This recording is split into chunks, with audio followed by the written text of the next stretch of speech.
যদি তাওহীদের পক্ষে কথা বলবার অপরাধে মামুনুল হকের কণ্ঠ স্তব্ধ করে দেওয়া হয়, এটা মামুনুল হকের ব্যক্তির কণ্ঠরুদ্ধ হবে না, এটা তাওহীদ এবং একত্ববাদের কণ্ঠকে স্তব্ধ করে দেওয়া হবে।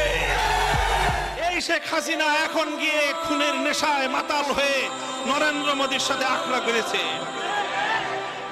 যদি সেখান থেকে বসে বাংলাদেশের স্বাধীনতার উপর কোন হস্তক্ষেপ করার চেষ্টা করা হয়, তাহলে বাংলাদেশের মাটিতে ভারতীয় দূতাবাস থাকতে পারবে না। কোরআন হাদিসের দলিলের বাইরে যত মাজার আছে সব মাজার ভেঙে গুড়িয়ে দাও।